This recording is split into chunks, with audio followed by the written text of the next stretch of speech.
Hello दोस्तों, नमः शिवाय। दोस्तों, फागुन का महीना आने वाला है। 2024 में जो फागुन का महीना है वो 25 फरवरी रविवार से प्रारंभ हो रहा है। आपको बहुत बहुत शुभकामनाएं और बधाई। सब प्रथम मैं आपको ये बताऊंगी कि फागुन का महीने का क्या महत्व है, इसमें क्या करना चाहिए। दोस्तों, जैसे सभी को पता है कि फागुन के महीने में शिवरात्रि भी आती है, होली का पर्व भी आता है, वासेड़ा भी आता है। तो विधिवत जो है इस महीने जो है शंकर भगवान की पूजा करना बहुत ही शुभ बताया गया है।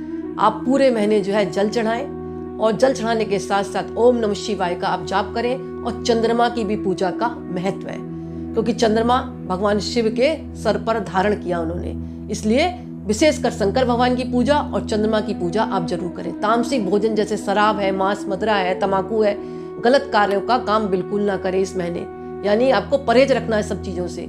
श्री कृष्ण भगवान और महादेव को गुलाल जरूर अर्पण करें, क्योंकि गुलाल चढ़ाने से जीवन में सकारात्मक रंग आते हैं और सकारात्मक ऊर्जा बनी रहती है और घर में धन और वैभव का आगमन होता है। तो गुलाल जरूर चढ़ाएं आप। अगर महाशिवरात्रि की पूजा कर रहे हैं और होली पे तो सभी गुलाल यूज करते हैं। और रोजाना मंदिर जाने का नियम बना लें।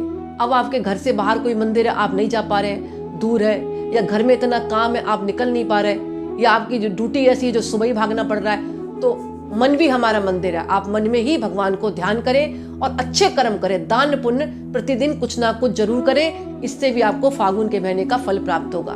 निराश ना हो कि आप मंदिर नहीं जा पा रहे हैं, तो मैं मंदिर नहीं जा पा रहा हूँ, मैं घर पर ही बैठा रहता हूँ या ड्यूटी पर जाता हूँ। दोस्तों, क्यों? मन ही मंदिर है। शास्त्रों में क्या कहा गया है? मन ही मंदिर है, मन ही देवता है, मन से बड़ा कोई नहीं है। आप मन से ही जिस भगवान को ध्याएंगे, भगवान आपकी कहते हैं ना आज्ञा चक्र पर विराजेंगे।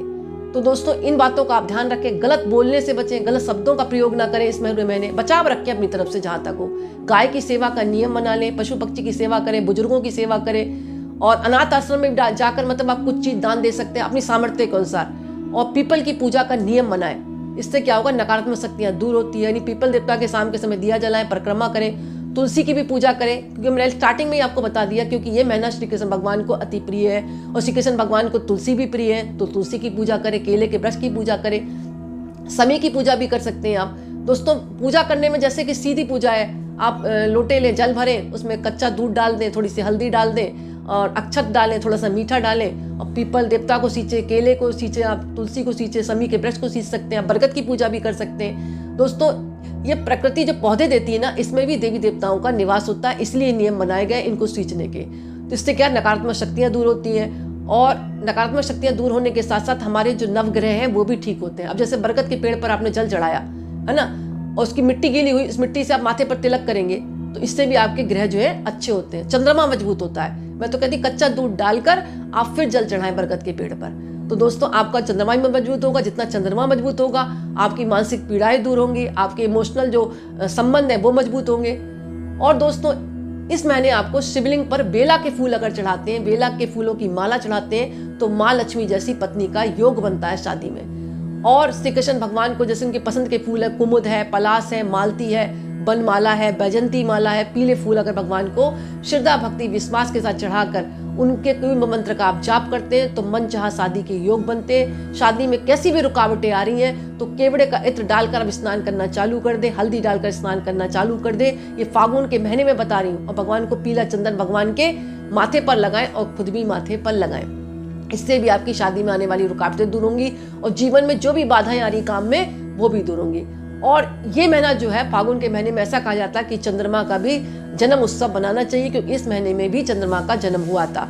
तो उनकी रोशनी में जाकर बैठे, उनको भी आप अर्घ दें। कच्चा दूध, एक लोटे में जल डालें, कुछ मीठा डालें, चावल डालकर उनको भी आप अर्घ दें। अगर कुछ नहीं डाल सकते तो जल तो चढ़ा सकते हैं, तो ओम सोम सोमाय नमः का जाप करते हुए अर्घ दे दें। और ये भी नहीं कर सकते तो सिर्फ जाकर चंद्रमा को प्रणाम कर लें। एक बार जाकर कर तो सकते हैं ना, छत पर जाकर कर लें। और चावल है, चीनी है, दही का दान करें। इससे आपका चंद्रमा मजबूत होगा। जितना चंद्रमा मजबूत होगा उतना ही आपका मन अच्छा होगा। इस महीने माता की आप इज्जत जरूर करें अगर आपको चंद्रमा मजबूत करना है, क्योंकि चंद्रमा ग्रहों में माता का रूप बताया गया। तो अपनी माता की आप सेवा करें। जहाँ तक माता के चरण धोकर दूध से एक कटोरा लाए मिट्टी का, उसमें दूध से उनके चरण धोकर उस दूध को किसी कुत्ते को पिलाना चालू कर दें, या किसी ऐसे पेड़ पर डालें जो कि मतलब सकारात्मक ऊर्जा देता हो। तो ये काम आप कर सकते हैं। इससे आपका चंद्रमा मजबूत होगा, माँ का आशीर्वाद भी मिलेगा। और आपको ताजे गुलाब का फूल की माला मिल जाए तो अति उत्तम है। माँ लक्ष्मी के मंदिर में जाकर आप चढ़ा सकते हैं, इत्र चढ़ा सकते हैं उनको। इससे आपको सौभाग्यवती होने का आशीर्वाद मिलेगा। और माँ प्रसन्न होगी तो आपको सब कुछ देगी, धन भी देगी, शौहरत भी देगी और दौलत भी देगी। और भगवान शिव को सफेद चंदन जरूर आप चढ़ाएं।